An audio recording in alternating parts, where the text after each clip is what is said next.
Dads from the Crypt.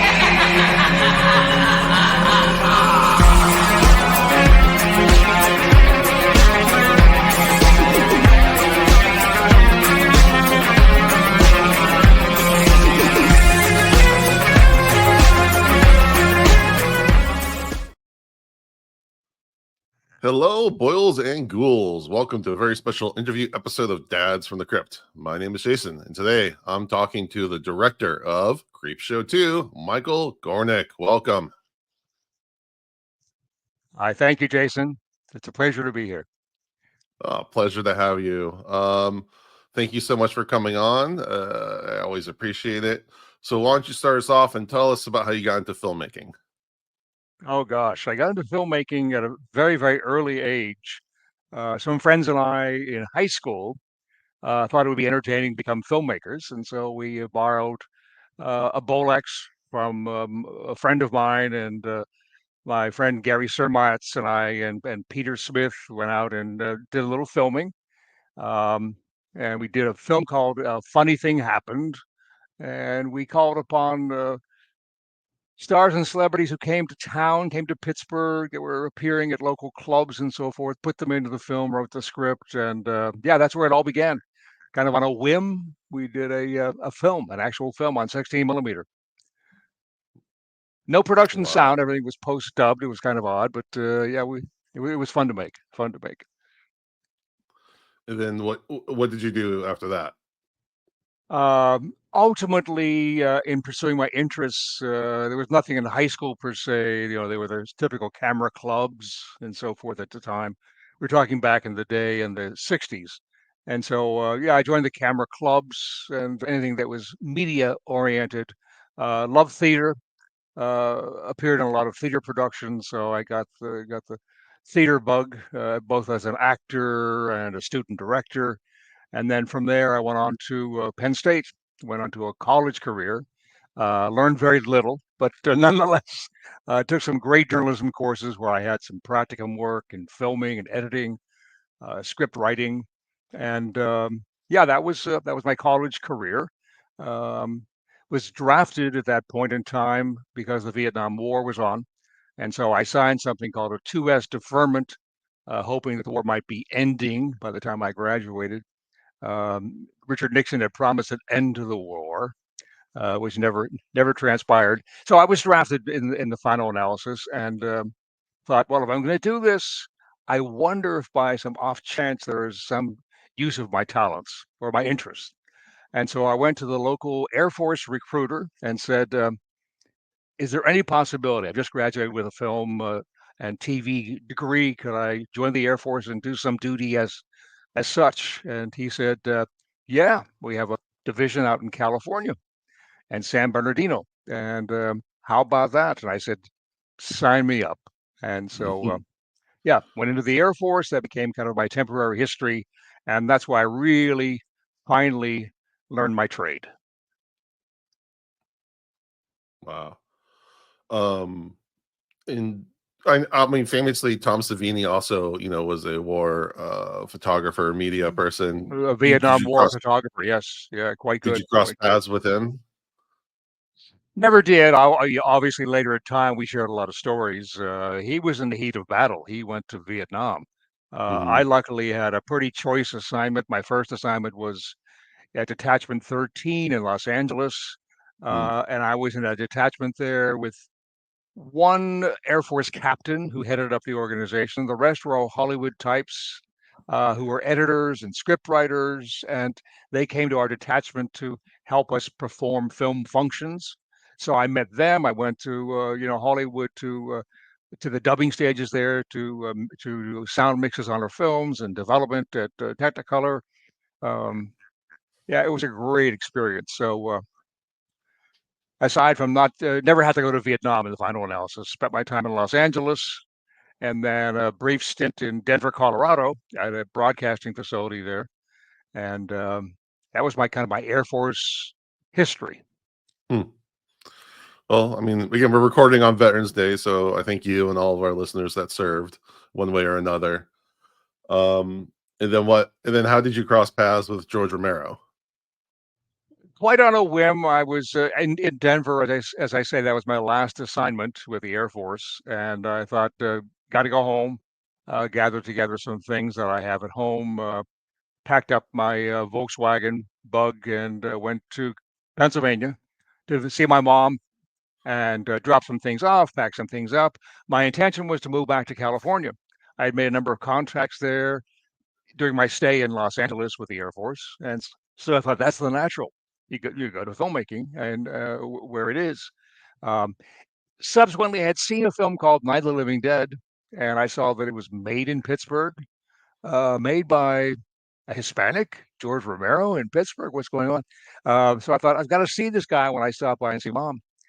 So I did. I called up the latent image that was in Pittsburgh, Pennsylvania, on Fort Boulevard, and said, "Hey, this is Mike Gornick. I'm just traveling through. Love to meet George Romero." And they said, "Well, come on in." He comes and goes. Right now, we're about to start a new film called The Crazies. But come on in, say hi. So I did. I dropped into town. As luck would have it, George was gone to set that day. But I met some of the partners there at the Latent Image, and they said, "Say, what do you do?" And I said, "Well, I can shoot. I do a lot of sound work." And they said, "Do you want to work on the film?" And I said, "Sounds good." So they set me up to Evans City the next day, 6 a.m. for a call. Got onto set, met George Romero. He was like an old buddy. You thought I had met him years ago. He was very disarming, very friendly. Um, he said, "What do you want to do?" I said, "What do you need?" He said, "We need somebody to do like pole work, sound pole work. Can you hold a microphone?" I said, "Sure, I can do that." So that's where I began my career with George Romero on set at Crazies in Evans City, and I was a boom operator. Wow. And then what? First of all, that's an amazing entry to filmmaking right I there. can go on. I can go on for hours, so stop me when you get bored. Um, No, please, this is I'm on gold. set. I'm on set with George. We're shooting over 2 or 3 days. I met Bill Heinzman, who of course was the lead zombie in Night of the Living Dead. I mean, I was in heaven. I was meeting all my the stars of my horror genre, and Mhm. yeah, I worked there about 2 to 3 days, doing sound with John Stoll out of Milwaukee. And one day, George, as he typically does, in a very disarming fashion, said, "Say, man, can you shoot?" And I said, "Oh yeah, I can shoot." He goes, "What have you done?" I said, "I've done 35, 16." He goes, "I got a bunch of shit back at the office in Pittsburgh, commercials, and I don't want to do them, man." He said, "They're for distant tools." He said, would you do it?" And I said, "Sure, I'll go back. I'll go back." Um, so he sent me back to Pittsburgh. I worked for 2 or 3 weeks on this series of 35 millimeter commercials for a company called Rockwell International, who had a division called Distant Tools, and they were power tools for hedge trimming and grass trimming and yeah, so I did that.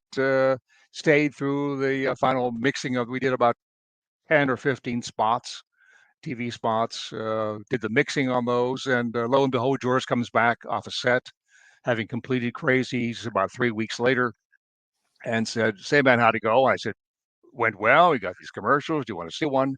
And he was quite pleased. He was blown away. He said, "He's, you want to stay?" I said, "I'd love to. Are you kidding? You're the maestro. I'll stay." And he said, "I have a thing called Jack's Wife, which I never finished. Some people think it's a piece of shit. I can't. I don't know what to do with it." He said, "It needs some recutting. It needs remixing. The audio's bad. Blah blah blah." I said, "Sure, I'll stay on." And that was my next project. I did something in the way of post production work, both sound and some editorial, with a staff editor at the Latent Image at the time, Bob Rakowski. And yeah, we put together and cut, remixed, repaired the audio on Jack's Wife, which became Season of the Witch and release for Jack Okay. Harris. And there began my so-called motion picture career. Now tell me about the winners, because that's something I've never really heard about. But when I looked on your Yeah, IMDb, I'm so very yeah, curious. so we've gotten in terms of a timeline. We got to the point of something called this Jack's Wife, which I did, and George finished cutting Crazies. Crazies was not well received. That's the bottom line. And I felt in watching it, it was a good film. Nothing that was flawed about George's direction, but I think it suffered somewhat from budget. Uh, I didn't love the script, but in any event, it was not a success. Had very limited release, and so we went through something called, kind of a dry period at the Latent Image, and George had no further motion picture offers. Everyone kept saying, "Why don't you make My Living Dead again? Yeah, why don't you do that?" He kind of resisted. He had those other scripts in mind. So we went through like a 3 to 4 year period where we were making. I was making commercials in the studio at Latent Image. I was doing voiceovers, trying to keep the company alive. George was writing. He would occasionally, cut a commercial, but we weren't making the kind of money to sustain George and myself. At that point, he had trimmed his staff. When I first joined him, he probably had 30 people on his staff at the Fort Pitt Boulevard Latent Image facility. And he soon learned he couldn't support all that. He got rid of all those people. But even at that, we didn't have monies to keep to pay the rent, pay the lease on the station wagon. So we were desperately looking for some avenue to uh, to make monies. And at that point in time, he met what became his eventual partner, Richard Rubenstein, and Richard became a representative in New York for him. And his intent was to try to find commercial projects, maybe a motion picture project. That went on for a number of months. Then, quite by chance, on a flight that Richard was taking from Los Angeles back to New York, um, he met agents for O.J. Simpson on the plane. And they said to Richard, what are you in? I'm repping George Romero, who's a filmmaker. You probably know of him and so forth. And they said, you know, ABC has a natural hole in time following Monday Night Football in the Midwestern states, mountain states, and California because the games end early and there's no program material. They would love to do something sports, specifically football oriented, maybe. Um, and OJ at that point was a guest host on a number of ABC sports productions. And they said, what would you think about doing a show on OJ and as a pilot? So that kind of saved us. That became something eventually called the Winners Series. We did O.J. Simpson. We did a lot of other sports celebrities. We did almost all the Pittsburgh Steelers, which were a natural at that point. They were a good team. And we were there in town. So we did one on Terry Bradshaw, on Rocky Blyer, and the Steeler Front Four. And then we went on to do racing ones with Mario Andretti and Johnny Rutherford, baseball, Reggie Jackson. Hmm. So it became a whole series called The Winners, and they appeared on ABC in a 1 hour format uh, every Monday after Monday Night Football. Now, we obviously a ton has been written about George Romero, but I've never heard him talk about sports. Was he a big sports fan? Not at all, not at all. And I mean, he liked the combat of sports. He Mhm. liked football, the physicality, but he was worse than I when it came to watching football. I remember we went to many Steeler games, both on the road and at home. And he would somehow have an interpretation on the opening kick, whether they're going to win. If it Mm. wasn't a tremendous kick, he would say, "Man, they're going to lose. It ain't going to happen, man." And of course, we had a vested interest. We wanted them to win and do well because we were doing sports documentaries about the Steeler teams in specific. Um, but yeah, no, he was an okay sport, but he wasn't a fanatic. He wasn't a fanatic. Yeah, it's just something I never heard about him ever doing anything sports related. So when I saw that on your IMDb, I went down the rabbit hole. I'm like, wow, Hmm. didn't know George Romero did anything sports related. We And paid you know, we and we we paid the price eventually. We did one on Mhm. Kareem Abdul-Jabbar and went to Milwaukee. And Richard Rubenstein, his partner, also was not a sports fan, not very knowledgeable. And I remember our first day with Kareem, we went into his apartment flat, and nobody had any questions prepared. I was doing sound, and I was shooting, and there was a long silence. And finally, Richard said, "Is it tough to dribble?" And Kareem said, "Say, man, if this is the way these interviews are going to go, I'm going to stop right now." So, um, So luckily they had me interject and I could pose some questions and kept things going. But yeah, it was awkward. And why we were doing a sports series, I don't know, but it was a lot of fun. I was in seventh heaven. Oh yeah, paying the bills and meeting the stars. And of course, O.J. Simpson turning out to be his own horror story is very on brand. And oddly enough, unbeknownst to us, we entitled each episode that we did. Rocky Bleier was "I'm Back" because he came back from Vietnam, and Terry Bradshaw was "I'm a Country Boy," which he was.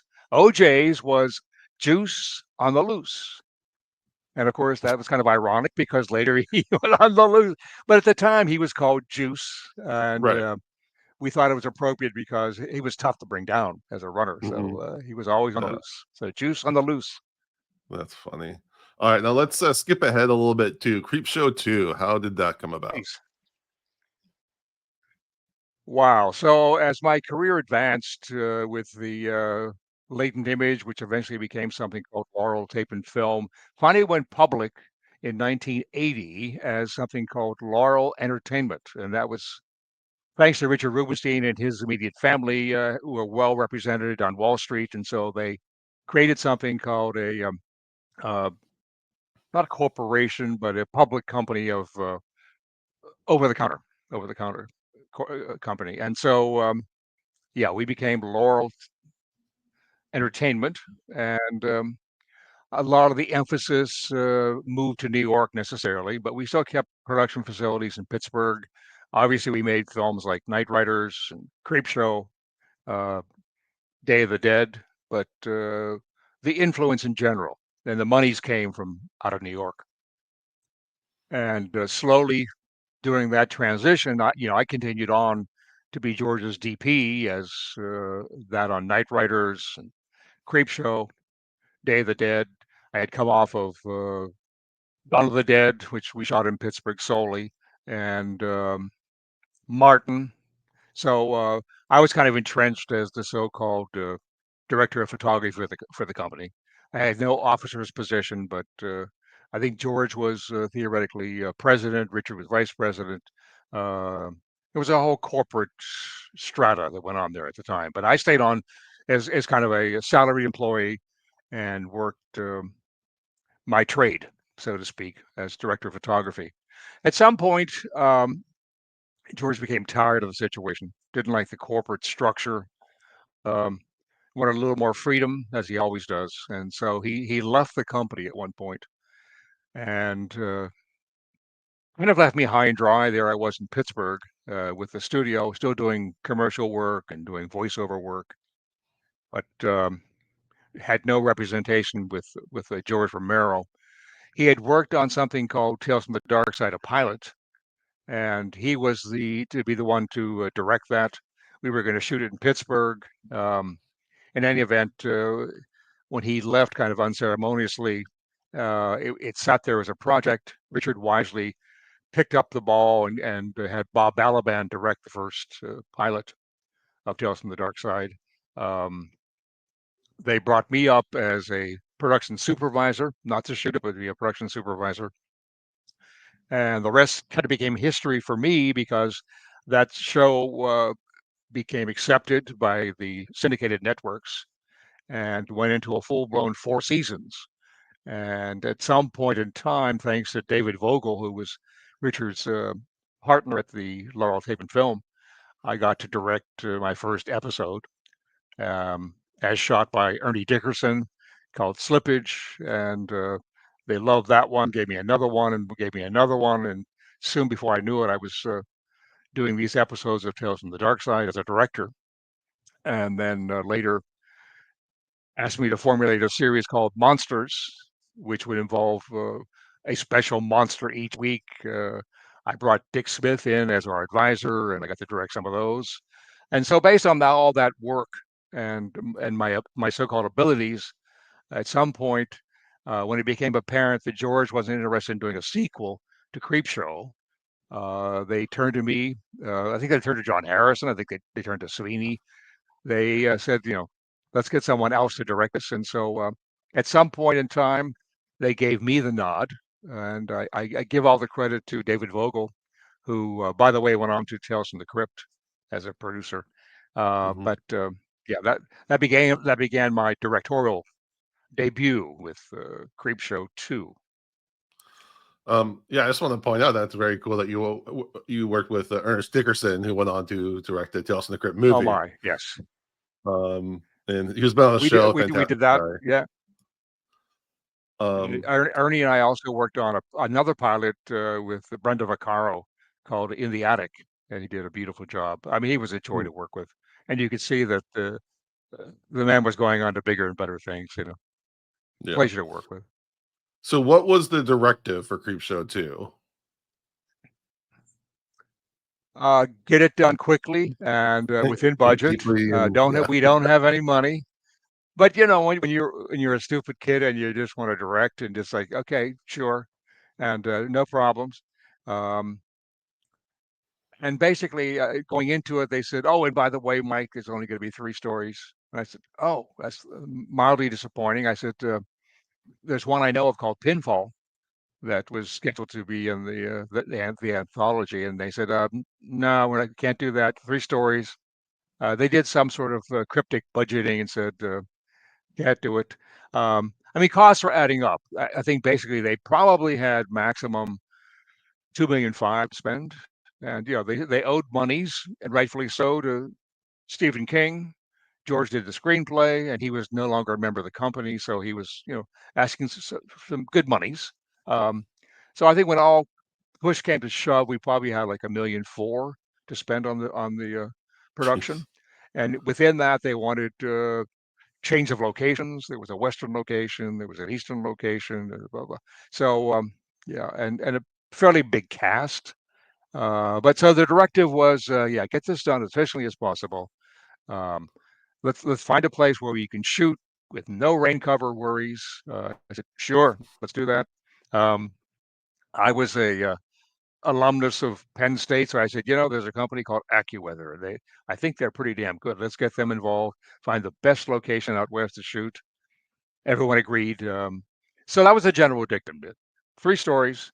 I said, I'm going to do something with the wraparounds, though. I said, what do you mean by doing something with the wraparound? I said, I have a good friend, Rick Catazone, who's a wonderful animator. He did some of the animation on the original Creepshow. And I'd like to use him to expand that interim material, the in-between stuff. And they said, okay, as long as it's cheap. So my first conversation with Rick Catazone back in Pittsburgh was, Rick, it's got to be cheap. Okay, buddy. Um, but he's a man of his word, and he's a talented artist, and he gave me a lot more product than the money he received. But in any event, so yeah, that became the history of the march toward Creepshow 2. We had these what wound up to be 2 locations just to consolidate time. It was in Arizona, Prescott, Arizona, which was recommended by AccuWeather in Pennsylvania. And then we had promised Steve King we would do at least one episode in Maine. And so, obviously enough, we waited to do his at the end of our schedule, which pushed us into November.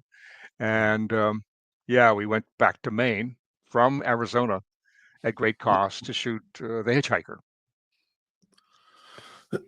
Now, speaking of the the wraparound, the bits, was Tom The animation, Savini yeah. excited to be under the makeup, or was he? How did he get under there? Oh yeah, no. Tom and I years prior had made a promise to each other um, that we try to keep, which was someday when you direct, I want you in my film. I want you to shoot. He said to me, I want you to shoot it. And I said to Tom, yeah, when I make a film, I want you to be in it, and would try to get you to do the makeup and whatever. And so he was in the wings waiting. He was waiting. Yeah, he was just fine. I think he was a little disappointed at some point that he didn't get a chance to direct it, but yeah, we're friends. We were buddies over the years. Did a lot of work together, Mhm. so we felt good about each other. Now, again, this is totally internet rumor, but I saw something that said that Nicolas Cage was being considered for the Creep. Any No, truth to not to that? my knowledge. Okay, No, no, no, no. It was always Savini in my mind. Always Savini. I thought, okay, yeah, that seemed a both from a little out makeup there, but standpoint. What's that? I said that just seemed really out there, but it's on IMDb, so I figure I have to debunk it. It's a curious notion. I might have been tempted had I known he was available. I don't know, but I don't recall. I did all my casting through Leonard Finger, who had an office on Broadway, and he was Hmm. extraordinary. He lined up all my casting on the West Coast and East Coast, and I don't remember Nicholas being one of those, but would have loved to have considered. Yeah, Yeah, that'd be something. Um, and then also, so the cast, especially an old Chief Woodenhead, is amazing. I'm a huge well, George from two Candy standpoints. Yeah. fan. Yes. Cool and Luke is one of my all-time favorite movies. So just anytime I get to see George show up. But you have this great like old Hollywood George Candy, Dorothy, Kamar, Memoria. and then I you know. Yeah. what were they like to work? What were they? What was it like to work with them? I had no difficulties whatsoever. I mean, I was in awe. I was expecting it to be not necessarily difficult, but I mean, they were sophisticated people in my mind. They had done a lot of motion picture work prior to coming to this, this B film, and they were wonderful. They listened. We talked. We prepared for scenes. It was lovely. I mean, I had more difficulty, and I won't name any names, with the lessers who had very little film experience, and that's usually the case. It's like the old pros; they don't want stand-ins. They'll "Yeah, I'll stand here. Yeah, you find your marks. You could do some lighting changes on me, whatever you want to do." They want to be part of the product. The young guys are the ones, are we going to eat soon? What the hell's going on? Okay, can't you get this shot done? Yeah. But no, they were a joy, total joy to work with. Right. And then speaking of the young ones, we have Holt McKellany. I can never say it right. Right, right. McKellany. Mindhunter fame, yeah. Oh my god. I Um, couldn't believe it was the same guy when I saw that. I know. Well, again, talk about wonderful makeup. I think he did an Mhm, extraordinary job playing an Indian with, and yeah, he was a joy to work with. They were all very, very good, mhm. um, and And I then you have enjoyed my experience overall. then we had David Holbrook, the kind of legacy cast member. Al Holbrook's father. That's right. Yeah, it made the perfect Creepshow connection, of course. Yeah, they're really Uh, fun. Holt was I still can't believe that was Holt. That the hair was amazing. Was that really his hair at the time? no, no, no. That was a wig. That was a wig. Yeah. Oh, ruined my dreams. When he came in for casting, Leonard said to me, we're having difficulty finding Native Americans to play. We were trying to stay authentic, and no aspersions upon Native Americans. They're not part of a troupe back then that was available to us. Uh, and so we had to try to stretch the truth and try makeup and hair and so forth. But when Holt came in to read, he was so right on that I knew that his energy, uh, Mhm. his whimsical nature were just perfect for this. Yeah. Yeah. I mean, in my head, I see a whole spin-off of where he makes it to LA and just, gets turned into goes to the Hollywood machine and There you just go. Yeah, sees the real monster. that's right. Um, no, can you walk me through the effects for the old chief, how those were done? Oh gosh, it's a long story, but the short of it is that it all began, and I was still working on monsters at the time in New York City. I had befriended and used a gentleman named um, Ed French, who had a makeup Mhm, studio in Brooklyn, and he did some work for me in the Monsters series, both for my directorial jobs and ongoing uh, episodes. And so at that point in time, when I knew I was going to be directing Creepshow 2, I thought I would speak to him and get his thoughts about things like Old Chief Woodenhead and uh, how we go about constructing this. And he had a very good handle on on the method he would use in terms of the foam pieces and the casting and the molding. This now had to become a full body cast. At the same time, he had to do a kind of sculpted material of an actual wooden Indian. So he did research on a variety of Indians of a certain stature, the wooden Indians, and brought me material on a daily basis. And gave me some of his thoughts about methods of casting the foam and so forth. He said my one weakness is actually sculpting, to any kind of accurate degree. And so he said, we look for someone else. I luckily knew of a gentleman, Mike Tursick, who I'd worked with in Pittsburgh, who had become part of a team with Tom Savini. And we called upon his thoughts and his abilities to think about casting a sculpture of the Indian. And so he came on the scene. And so, yeah, I mean, it went into the Savini studio, so to speak. Uh, he- uh, Greg Nicotero was part of that team, worked with Mike Tursick, Everett Burrell. It was a community effort. They worked under Ed French, who did the original design concept and original thoughts. And that kind of carried through all the way through to our Western shoots. And then Ed left us at one point due to some scheduling difficulties, which I can explain to you. But yeah, that's kind of the entry of Ed French, and then eventually, after he left, the duties went directly to the Savini team. Even though Tom wasn't there to be the head of the team, it went to Greg Nicotero, which is Mhm. no loss. Howard Berger, and yeah, they became the new effects team for the show, and they eventually did all the manipulation and work with old Chief Woodenhead. One missing element, of course, was what do we cast? Who do we use? Again, I called upon my Pittsburgh thoughts, and I had a good friend there, Dan Kamen, who was a mime, and Mhm. I thought this is perfect because of his ability to offer a kind of physical performance without speaking. And so we brought him up to New York. Everyone was enthralled by his abilities, and he became the armature in essence of the old Chief Woodenhead figure. Nice. No, it looks fantastic. It's Yeah, it's a beautiful piece. I might yeah. mention, by the way, that Mike Tursick has passed away this maybe 6 months ago. So Oh, really? Oh, I'm bless sorry. him.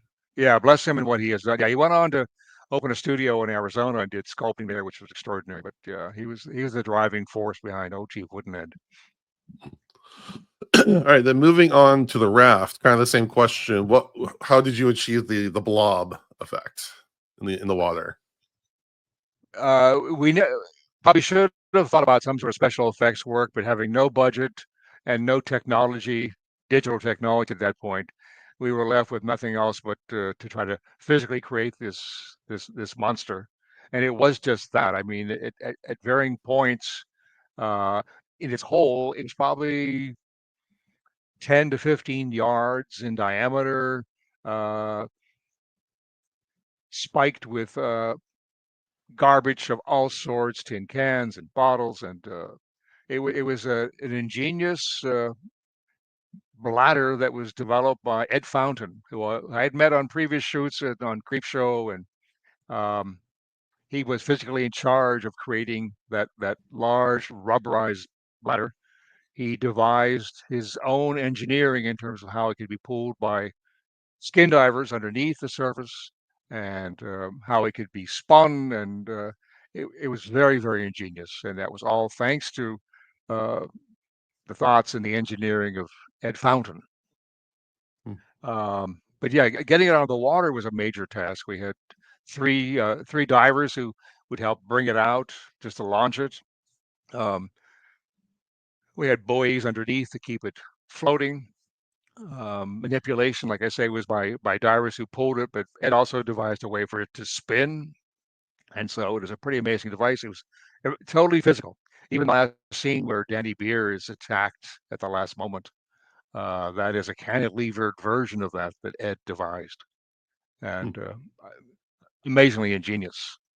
Ed went on to a career doing a lot of great commercials on television where they required special effects doors to open and close and turntables to move on their own. And he's an ingenious guy.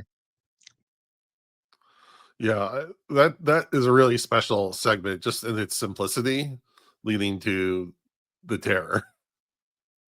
Yes, I agree. I agree. Yeah. Difficult shooting situations for a number of reasons. I mean, there was the old adage, and I knew this even going into it from film school, which is, you don't want to shoot with kids or animals or on water. And I had not kids, but I mean the water was a challenge. And we discovered at one point that this beautiful lake in Arizona, where the air temperature was typically 70 to 80 degrees all the time, that the waters of the lake were fed by a cool spring. And so Mm. people like Danny almost suffered hypothermia from being in the waters. The divers, even with wetsuits, were always cold. So aside from the physical properties of dealing with water and a raft and shooting from other rafts, there was that. There was that also, the physical nature of the water. Yeah, again, just reading off of like IMDb, supposedly there was an incident with hypothermia and one of the actors like threatened to quit. He did not quit. That was Danny Beer, and to this day, he thanks me, and I saw him at a convention in Pittsburgh this past June, and he was still thanking me. He had to do an incredible swim to shore, which is part of that final scene where he tries to escape. Mhm. And yeah, I mean, he was already suffering from maybe a little bit of a cold or something, but he was shaking feverishly when he got out of the water, and I pulled a stop up to the shooting that day, and asked that he be taken to a hospital to be examined. And the producers at the time, who will remain nameless, were not in favor of breaking the shoot. We were already behind schedule, but I thought, I'm not going to sacrifice a human being for the sake of my schedule. So we sent him off and lost yet another day in Arizona. But yeah, he suffered, but came back days later and still performed like a champ. Wow. No, I love But hearing there were also, like I filmmakers. say, Mm, Go yeah, ahead. there were the skin divers also, like I say, that suffered, but at least they had wetsuits, and so they could come out of the water on occasion and warm up again. But Danny performed, and as you know, with film takes, you don't get it on the first take, so you might go two or three, and then by third, he had hypothermia. Mm, that sounds terrifying, but no, good on you for sticking up for your performer. All right, and then talking about the hitchhiker. So I know Tom Wright was a stunt worker, as well as an actor. That's Like, right. well, different kinds of acting. How much of the stunts did he do, like hanging on the car and whatnot? He did all the on car stunts again because he wasn't employed as a stunt performer. He was actually employed as an actor. So he would do some rigorous things in terms of how he was mounted on a car, and the cars at that point were moving at high rates of speed. We called upon Tasos Tovarkas, who was a stunt player, to do any kind of really incredible work where the car is riding at high speed. We had to, as opposed to Lowe's Childs riding or driving the car, Patty Tallman um, made up as uh, as uh, as Childs in the car driving. So we had those moments where we did the sheer dangerous activity, be it riding at high speeds, riding through tree cover, or going over the side of a cliff with stunt players, but not Tom, not Tom. Hmm. And w- was this a purely Stephen King written piece? I see, like, again, I see some story buys, so it's a little hard to tell like who wrote what Yeah, the stories on are this the one. stories are always his, either by thought or actual creation in form of short stories. They're his. That was the whole method of achieving financing. Number one is that you could list these as Stephen King, and despite who might do the screenplays, and George did those in most cases. Um, that was the calling card. These are Stephen King properties, and both he and George were collaborating. George as the horror Okay, because I director, see again, and 'cause I see places where someone named Lucille Fletcher is credited for part of the writing on this one. yeah, that's So an I odd mean, one. again, I'm I just don't going know. off of She might have maybe did some dialogue subsequently after it was became screenplay. That happens quite often with some adjustments. yeah. But All right, it, and what but in about truth, Louise there were stories. Childs? Yeah, I mean, she was a joy to work with. I mean, that was a last minute change, actually. We actually had Barbara Eaton originally scheduled, Mm, and Barbara actually came to Maine. We did some prep work, some rehearsal time, costume fittings, and then she discovered that her mom was about to pass away. And so, again, that further stressed our schedule. She left the project, and we had to go back and recast. And we had given Lois Childs thoughts earlier about doing it. Uh, I was um, I was overruled by the producers because they wanted Barbara Eden. They were at the time, even back then, thinking about a possible TVQ and how important she would be to a television or videotape release. And so that's why she was cast. But I thought Lois, even from day one we first did our casting sessions, had the right depth, had the right hmm handle on the character, and so it became a blessing for me in a way. Although Barbara probably would have done a fine job also. Yeah. No, she does a great job commanding the scene, commanding the camera, and like I love that kind of reversal in the opening where she turns out she's paying for a prostitute. Um, Oh yeah, it's a great, absolutely. Why not? Yeah, yeah.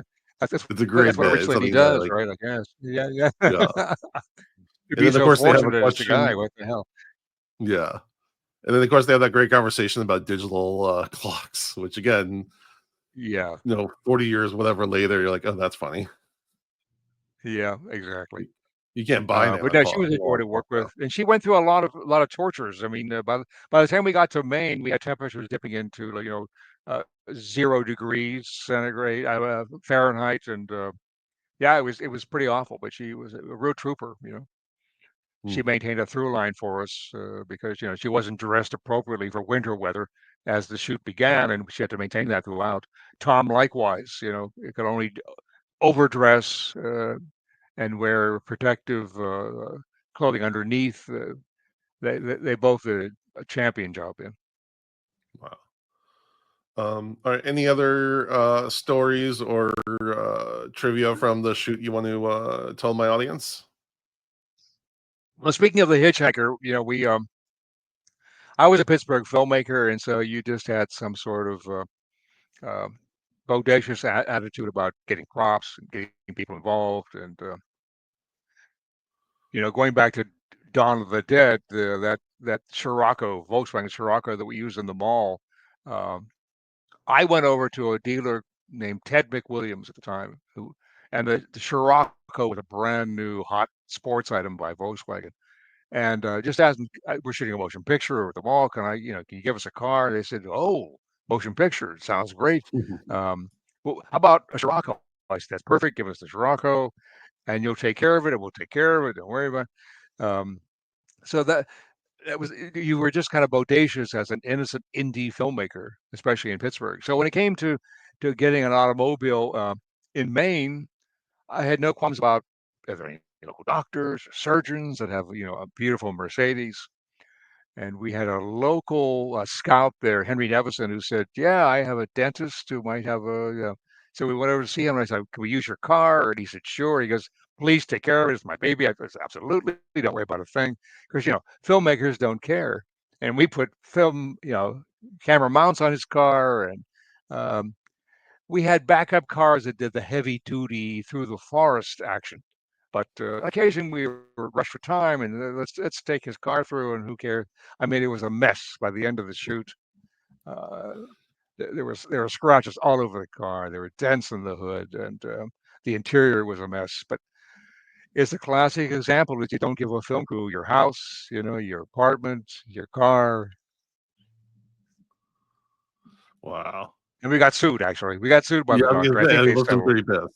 They settled. Yeah, they settled. He probably got a new Mercedes out of it. Nice. And then one thing that I guess I never realized until this most recent viewing is that there's a bit of a text after the credits from Collier's Oh yes, magazine. Can you talk about how that and my how that got added? that's all me. That was never scripted, but I thought it was very important if we're gonna take a look back to that era from Tales from the Crypt and the whole EC comics that developed out of that era and what was happening currently. It's happening today. Is that the dangers of uh, of books, comic books, then of television programming and so forth. If we can't trust ourselves, if we can't get educated, if we can't protect our children in our own way, why do we ask others to provide codes for us to protect them? And then the Hmm. final analysis, I'm kind of a libertarian, which is that we could probably accept it. We could probably work with it. I can explain to my kid what this is all about. There's a film magic here. No one's actually getting killed. There's no actual gore here. Isn't it funny? Would you laugh with me? Can you have fun with this? And yes, I was very important. I mean, at that point in time, that was pre-McCarthy era. Congress was very serious about clamping down on the motion picture industry.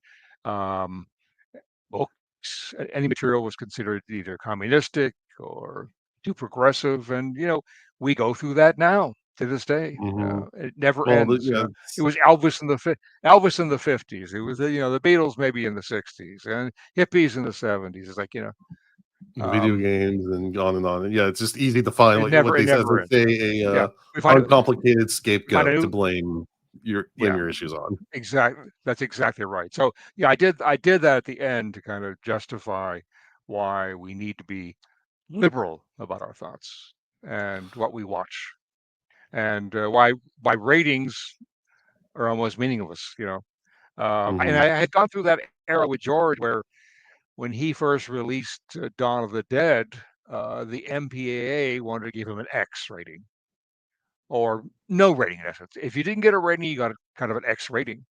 And he fought and fought and fought and did win the battle. But I thought, starting with George, I realized how ridiculous all this is. And at one point later in time, they actually sent me uh, out to the MPA to screen Creepshow with them, and they didn't like certain aspects of Creepshow. So I would go into a cutting room in Burbank and take out those scenes physically and then play it again for them. And they say, "Oh, it's better, except this one scene where the guy's head explodes." And so that's how much bullshit there is. I actually was physically cutting. I got to tell you today, I have no danger of retribution from them. We released it as such, but for the sake of their freaking ratings, they Hmm. watched something that they thought was acceptable. Yeah. Right. So it's sad. Um. It's very very sad. Yeah. No. Did you And, try I, to and I'm get that? disappointed in parents. I'm disappointed in Go ahead. parents who expect these ratings to protect their kids. I don't understand. And Yeah. the bottom line is, as a kid, uh, you know, um, I saw Splendor in the Grass. I was probably 7 year old. I snuck in. Mr. Maley, who owned the theater, let me get in. I mean, I probably shouldn't have seen that. It was a so-called bad film, but I survived. Um. Right. As we all did. No one. Yeah. Of Now, course. did you try to get that like somewhere else in the film? I mean, kind of after credits is kind of the hidden spot. Did you try to get it like earlier, or did the producers put a kibosh Oh, on they it? resisted. Yeah, they thought it was perfectly all right if I wanted to add a bit of morality or suggestion of such at the end. That's fine. They figured people go home. They don't care about the end Yeah. credits. So yeah, they'll probably walk out. Mike, okay, we'll give it to you. It's all right. Uh, Yeah. No, that's one of those things. but Like once I I realized it didn't. was there, I'm like, I wish it was in the very beginning. Good point. I mean, I would have done that if possible, but again, the producers and listen, I understand they're business people and they see that as a Mhm. downer for an audience. Like, what are you Right. trying to lecture them? Why are you lecturing them, Mike? So It's you should supposed to do be your fun. what you should do is advertise a director's cut, a new director's cut of the movie, And and the put it up only front. change you make That's a is putting brilliant that in the idea, front. No, everything else is Jason. the That's same. brilliant. That is brilliant. I should probably deliver the narration over it. Yeah, yeah. Oh my God, That's, yes. I love it. I love it. Yeah. We did All that was for right. Night of the Living Dead. We did George did an intro. I don't know if you ever saw that, but he did an No. intro to Night. It was very, very precious. Yeah, there was a period of time when poor George and that original group of Image 10 were combating all the pirates who, because they never actually had a copyright on the film. Hmm. How sad is that? They were too innocent. They didn't know. Oh, you got to do that, dude. So at one point, the legal authority said, George, if you make Night of the Living Dead very unique by doing an intro to the film, that might be enough. So we did. We shot George on the top of the uh, latent image on Fort Pitt Boulevard, doing an intro to the film and saying this was the authorized version and blah blah blah. So yeah, I should do likewise. I should do a little intro to Creepshow too, director's cut. All right. Well, before we wrap up, I need to ask you our traditional question here at Dads from the Crypt. Please. Uh, we always do dad advice, fatherly advice, mentor advice. Mm. What advice would you like to give our audience, either as a filmmaker or just as a mensch, as a good guy? What would you tell our audience? Well, as we just discussed, I would say please be libertarian about what you watch, what others watch, in particular what others watch. You have your own degree of acceptance and your own sense of morality. Keep it to yourself. Let others make their own determination, and don't look at the ratings. Um, Prepare your children, if that be your concern, before they go to the motion pictures. You have the first 5 years of their life, and those are critical. And if you don't instill something in them at that point, it's going to be a loss anyhow. They're going to find a way around you. And so, yeah, so be it whatever, be it motion pictures or television or books or comic books, uh, even to the point, I'll say this cautiously, even with drugs, if you don't explain it, if you don't work on it in those early years, you've lost them. You've lost them.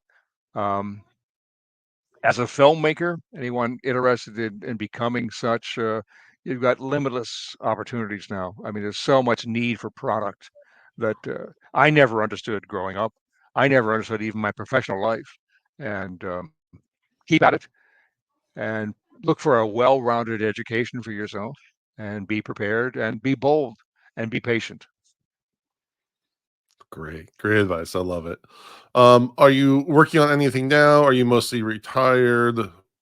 I'm very much retired. I do a lot of advisory work. I have a lot of young filmmakers that send me scripts and say, "What do you think it's going? Is it working?" And I don't mind doing that. I do when I can. I do conventions, which is a Mhm. real thrill because I resisted for years doing those, and then I finally got to meet my audience. You know, Right. as a filmmaker, you become self-conscious. You think, "Oh, people probably hate this stuff, don't they?" And and you realize that it touched a lot of lives. People enjoyed it and they want to hear more, as you do, Jason. And it's a joy. It's a joy. So I like the conventions. I really do. I really do. I get letters. I get a lot of homage from people. I get something here that just came in recently from Spain. There's a sculptor that did an old Chief Woodenhead Oh uh, wow, sculpting. Isn't that great? And that's very cool. he sent that to me. So that, I mean that goes on all the time. So the joys continue. The joys That's continue. awesome. And if someone does want to reach out to you, how might they do so? Very, very simple. I mean, my email address, and I won't take time to explain this right now, but it is small r, Gorewood, GOREWOOD at gmail.com. And that's kind of my motion picture email, the other one that I protect. But rgorewood at gmail.com. And yeah, I answer your questions. I'll come and see you if I can, whatever it takes. I'll give All you a right. quick Well, knowledge of Argo. Argo would came about because I worked on something, as you know, called Night Riders, and mhm, you know, I shot Night Riders. I did vehicle acquisition for Night Riders. It was a Pittsburgh thing. Independent filmmaker. I did some of the cutting on Night Riders, and I did a full studio mix of the audio for Night Riders. That was all mine. Um, and so George said, "Man, I want to give you another credit. You got DP is not enough." And I said, "George, it feels like a little too homespun if you give me in the credit list crawl too many credits." He goes, "Well, whatever you want." I said, "How about I'll give myself a pseudonym?" And so I used R. Gorwood, Ron Gorwood, as the dubbing mixer. Nice. And that was because I had a fan who came in off the street one day at our Fort Pitt Boulevard studios, came up on the elevator and said, "This is George Romero's office." I said, "Yes, it is. Come on in. You're welcome." He goes, "I know who you are." I said, "You do?" He goes, "You're Ron Gorwood." I said, "Close. That's close." I'm actually Mike Gornick, and I shot George's films, blah, blah, blah. And he goes, "Oh, you look like Ron Gorwood." I said, "Thank you." So um, I've used that subsequently, Ron Gorwood. He'd be a great guy. That's I don't know who awesome. he is. All right. Well, again, thank you so much Yeah. for taking time. I hope the Steelers make a deep run at it. They're looking so far so good. I'm actually more of a fan of the Johnstown Tomahawks hockey team. Mm, Do you know there them? we go. Yeah, No, I'm not they're an familiar. AHL. Yeah, yeah. Look them up. All right. Johnstown Tomahawks. Thank you, I'll look them Jason. It up. was wonderful. All right. Well, again, we thank everyone for listening and to Dads from the Crypt. Follow Dads from the Crypt on Facebook, Twitter, and Instagram, or I will follow you to the grave. No, seriously, you really should watch. But be careful what you ask for. You may get it.